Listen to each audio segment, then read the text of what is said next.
একটি ছোট্ট স্বর্গের পরী ভুল করায় শাস্তি পেল এবং তাকে মানব জগতে পাঠানো হলো।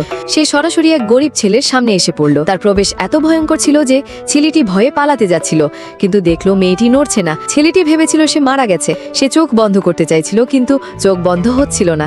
হঠাৎ মেয়েটি লাফিয়ে উঠে দুষ্টুমি শুরু করলো। আসলে সে আর স্বর্গের দেবী নয়, এখন সে এক পরিত্যক্ত ভিখারিন। দয়ালু ছেলে তাকে বাড়িতে নিয়ে এলো। তার বাবা মাও মেয়েটিকে পছন্দ করতে শুরু করলেন, এমনকি বাড়ির শেষ ডিমটিও তাকে খাওয়ার জন্য দিলেন। মেয়ে অবাক হয়ে বলল, তোমরা খাবে না? মা বললেন, এটাই শেষ ডিম, তুই খেয়ে নে, তোর শরীর খুব দুর্বল। মেয়ে হেসে বলল, তাহলে মুরগিদের দিয়ে আরো ডিম বের করাও না। সঙ্গে সঙ্গে মুরগির ঘর থেকে পাহাড় সমান ডিম বের হতে লাগলো। সবাই অবাক। ঠিক তখনই জমিদার এসে টাকা চাইতে লাগলো, অথচ পরিবার আগেই ঋণ শোধ করেছিল। জমিদার নকল কাগজ বানিয়ে ফাঁসাতে এলো।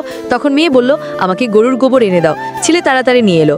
মেয়েটি গোবর জমিদারের চোখে ছুঁড়ে দিল, আর চোখের সামনে গোবর সোনার স্তূপে পরিণত হলো। জমিদার হতভাগ, তবে ধোকা খেয়ে সোনা আবার গোবর হয়ে গেল। অপমানিত জমিদার রেগে উঠল, কিন্তু মেয়েটির চোখে দীপ্তি দেখে ভয় পেয়ে পালিয়ে গেল।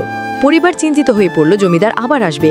বাবা সব বিক্রি করে পালানোর কথা বললেন, কিন্তু মেয়ে বলল, চিন্তা করো না, আমি টাকা রোজগারের উপায় বের করব।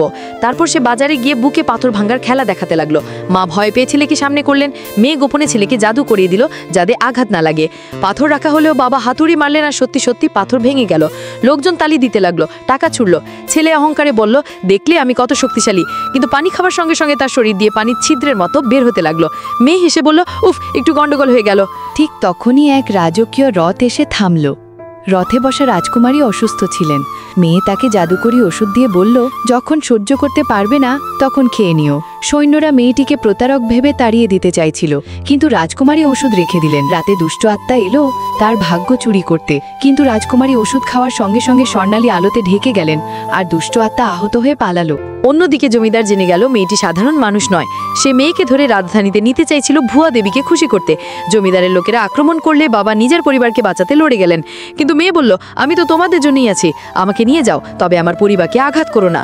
পরিবার কাঁদতে লাগলো, কিন্তু মেয়ে সাহসের সঙ্গে বলল, তোমরা এক পরিবার, সবসময় একসাথে থেকো, আমার জন্য চিন্তা করো না। জমিদারের লোকেরা মেয়েকে ধরে নিয়ে যাচ্ছিল, তখনই রাজকুমারী এসে সবাইকে বাঁচালেন। আর আমাদের চ্যানেলটি সাবস্ক্রাইব করে আমাদের সাথেই থাকুন।